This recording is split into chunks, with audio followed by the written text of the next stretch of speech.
Hello everyone, welcome to career information. Union bank of India में कुछ specialised officers के लिए जगह निकली है। परमानेंट पोस्ट के लिए, रेगुलर पोस्ट के लिए ये जगह है। लगभग 10 अलग अलग पोस्ट है और उसमें बहुत सारी वैकेंसीज है। कुछ फ्रेशर्स के लिए, कुछ टेक्निकल्स है, कुछ नॉन टेक्निकल्स के लिए, कुछ एक्सपीरियंस बेसिस पे। तो वैरायटी ऑफ वैकेंसीज है यहाँ पे। और आपको ये जो नोटिफिकेशन है वीडियो की लिंक में मिल जाएगा, डिस्क्रिप्शन में लिंक अवेलेबल है। ओके, तो अभी चलते हैं हम रिक्रूटमेंट नोटिफिकेशन की। और ऑनलाइन एप्लीकेशन का लिंक भी मैंने डिस्क्रिप्शन में डाल दिया, तो आपको जाके सिर्फ चेक करना है। ओके, तो इसका जो नोटिफिकेशन है वो कुछ इस प्रकार है। जैसे मैंने आपको बोला, 10 अलग अलग पोस्ट है। सीनियर मैनेजर रिस्क, उसके बाद में manager, manager civil engineer, manager architect, बाद में मैनेजर इलेक्ट्रिकल इंजीनियर, बाद में मैनेजर प्रिंटिंग टेक्नोलॉजिस्ट, और manager forex, then manager CA, then technical officer जो आता है असिस्टेंट मैनेजर, और असिस्टेंट मैनेजर फॉरेक्स। ओके, तो बहुत सारी वैकेंसीज है। पे स्केल भी आपको यहाँ पे दिख रहा है, ग्रेड्स भी दिख रहे हैं। तो ये परमानेंट और रेगुलर पोस्ट के लिए है।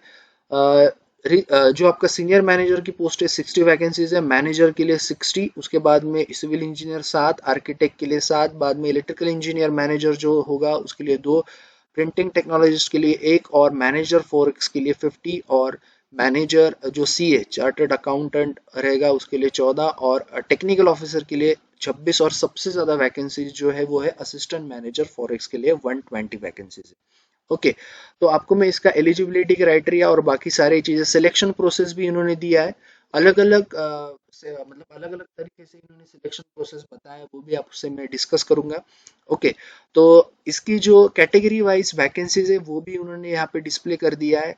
जिसमें सबसे ज्यादा वैकेंसी है वो असिस्टेंट मैनेजर। तो आप एक बार कैटेगरीज के हिसाब से अपने अपने जो भी पोस्ट है जिसमें आप अप्लाई कर सकते हो, अप्लाई करने वाले हो, उस हिसाब से आप चेक कर लो।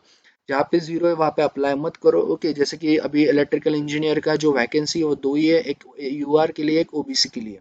ओके, उसके बाद में प्रिंटिंग टेक्नोलॉजिस्ट का जिसका भी बैकग्राउंड है उसके लिए एक ही वैकेंसी ओपन में। ओके, तो बहुत सारी वैकेंसीज है, अपने जो कैटेगरी है उसके हिसाब से आप अप्लाई कर सकते हो। उसके बाद में इसका स्टार्ट डेट जो है वो 12 तारीख कल से शुरू हो चुका है। 3 तारीख तक आप फॉर्म भर सकते हो। अभी चलते हैं हम एलिजिबिलिटी क्राइटेरिया की और। तो सबसे इम्पोर्टेंट चीज जो है वो है आपका एज। तो 40 तक आपका अगर एज है, फर्स्ट पोस्ट जो सीनियर मैनेजर की 60 वैकेंसीज है।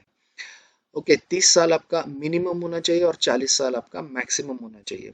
ओके, इसेंशियल क्या है? Certification in financial risk management, या फिर प्रोफेशनल रिस्क मैनेजमेंट, या फिर holder of chartered financial analyst, या फिर सीए, सीएमए, सीएस, या फिर full time MBA in finance. Okay, ये भी चलेगा। और या फिर मास्टर इन मैथमेटिक्स स्टैटिस्टिक्स भी चलेगा। ओके, डिजायरेबल भी उन्होंने यहाँ पे बताया कि आपका क्या क्या डिजायरेबल चाहिए। उसके बाद वर्क एक्सपीरियंस जो यहाँ पे चाहिए वो है आपका post qualification work experience in credit risk and risk modelling in financial institution. तो बहुत रिलेवेंट एक्सपीरियंस चाहिए, मिनिमम 5 साल का। बाकी आपका मोस्टली एमबीए या फिर जो भी सीए वगैरह हुआ है आप अप्लाई कर सकते हो, लेकिन 5 साल का आपका एक्सपीरियंस चाहिए। उसके बाद पोस्ट कोड 2 की तरफ चलते हैं, मैनेजर रिस्क। उसमें भी 60 वैकेंसीज है। 25 से 35 आपकी एज होनी चाहिए। बाकी पूरा इसका क्वालिफिकेशन सेम है जो सीनियर मैनेजर का था। ओके, वही इसका है, बस इतना है कि 2 साल का एक्सपीरियंस भी इसमें चलेगा। ओके, 5 साल का उस सीनियर के लिए था और सिर्फ मैनेजर पोस्ट के लिए 2 साल का। ओके, उसके बाद में चलते हैं जो नेक्स्ट है civil engineers. No doubt B Tech civil engineering. आपका जो ये मिनिमम मैक्सिमम मैक्सिमम जो एज है उसमें आप +3 +5 पकड़ के चलो, अगर आप SC ST या फिर ओबीसी कैटेगरी से हो। 3 साल का एक्सपीरियंस आपका चाहिए।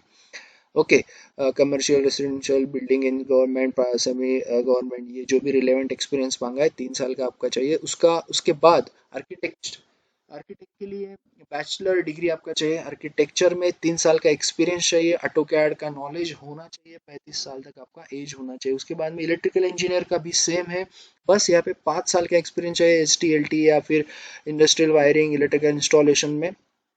ओके, 60% एग्रीगेट चाहिए। ओके, उसके बाद में है मैनेजर प्रिंटिंग टेक्नोलॉजिस्ट। आपका प्रिंटिंग टेक्नोलॉजी में बी टेक 60% एग्रीगेट, 3 साल का एक्सपीरियंस आप अप्लाई कर सकते हो। उसके बाद में चलते हैं मैनेजर फॉरेक्स। ओके, इसमें आपका graduate in any discipline okay चलेगा, लेकिन यहाँ पे और नहीं, आपको एंड लिखा है, तो एंड इसका मतलब ये है कि आपका ग्रेजुएशन प्लस आपका फुल टाइम एमबीए या फिर पीजीडीबीए, ये बाकी जो भी पोस्ट ग्रेजुएशन डिग्रीज है वो आपको चाहिए।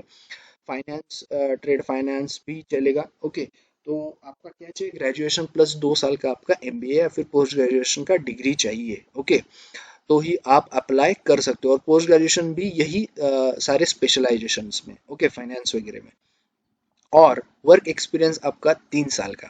ओके, वर्क एक्सपीरियंस आपका 3 साल का। नेक्स्ट है मैनेजर सीए।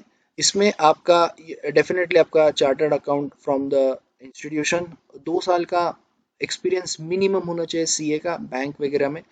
उसके बाद में 26 जो वैकेंसीज है वो है टेक्निकल ऑफिसर्स, असिस्टेंट मैनेजर। इसमें अगर आपका electrical, civil, mechanical, production, metallurgy, electronics, computer science, information technology, textile, chemical, बहुत सारे जो ब्रांचेस है, इसमें आपका अगर इंजीनियरिंग हुआ है विथ 60% एग्रीगेट, आप फ्रेशर्स भी हो, आप अप्लाई कर सकते हो।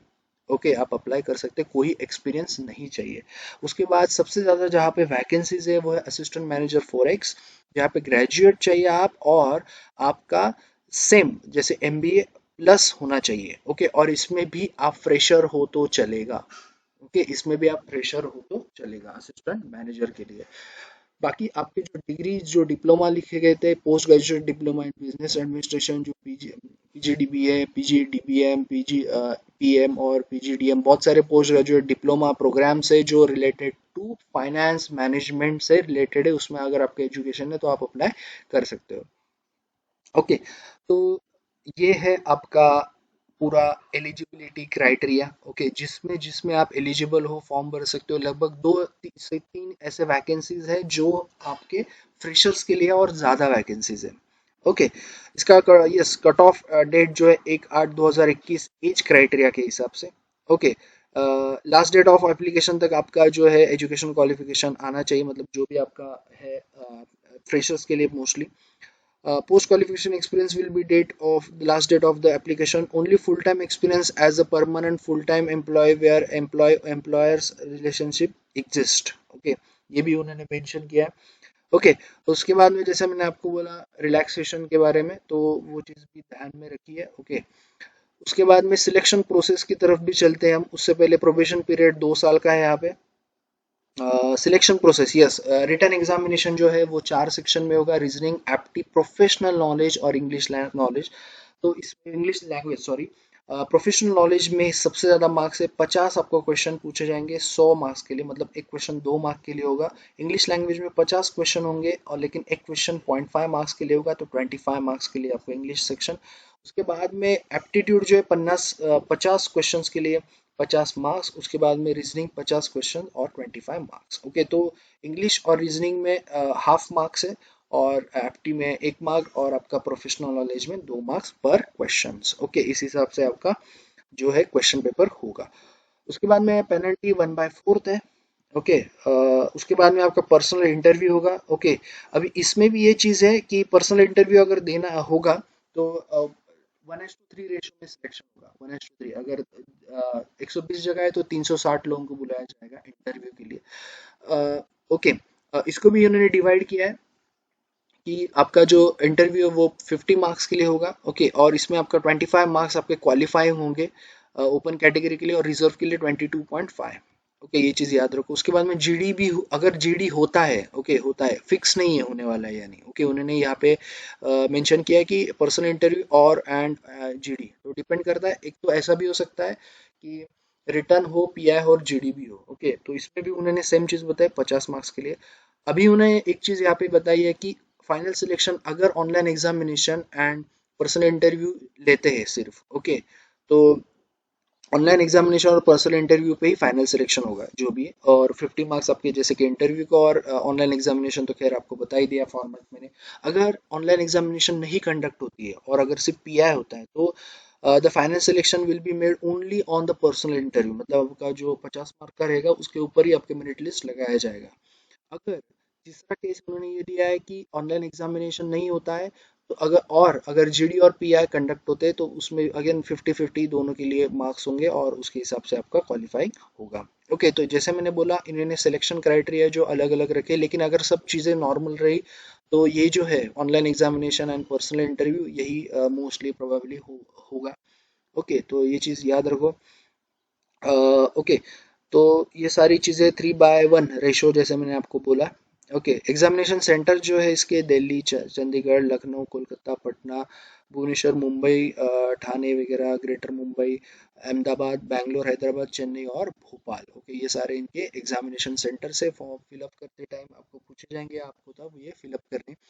उसके बाद में फॉर्म फिलअप करते टाइम तो खैर आपको पता ही है क्या क्या लगेगा, फोटोग्राफ, साइन, थंब। ओके, वो सब चीज़ें आप रेडी रखो, हाउ टू अप्लाई। तो आपको वो चीज़ें ले बाद में इसका जो फीस है जनरल के लिए और ईडब्ल्यूएस ओबीसी के लिए 850 और एससी एसटी के लिए नील है। ओके, कोई फीस नहीं है। उसके बाद में एप्लीकेशन प्रोसीजर जैसे मैंने आपको बताया कि उसके लिए आपको क्या चाहिए, फोटोज वगैरह रेडी करके रखो, photo signature as per the guidelines. Okay, तो ऑनलाइन मोड ही आपको पेमेंट करना है, ऑनलाइन मोड से ही अप्लाई करना है। उसके बाद में इसका जो ओके ठीक है, इसका जो ऑनलाइन एप्लीकेशन का लिंक है, ओके ये है इसका लिंक, वो भी डिस्क्रिप्शन में मैंने दे दिया है। इसका पीडीएफ का लिंक जो है मेन डॉक्यूमेंट का जो नोटिफिकेशन है उसका भी लिंक डिस्क्रिप्शन में अवेलेबल है। तो जो जो मेन चीज़ें थी आई थिंक मैंने आपको सारी चीज़ें शेयर कर दी है। Okay, photograph, image, signature ready रखो, लेफ्ट थंब, और ये सारी चीज़ें आप रेडी रखो, फॉर्म भरते टाइम आपको लगेगा। ओके, तो मेरे ख्याल से अभी सारी चीज़ें मैंने आपको क्लियर कर दी है, जो जो इम्पोर्टेंट चीज़ें खास करके सिलेक्शन प्रोसीजर। ओके, तो जल्दी से जल्दी अप्लाई करो।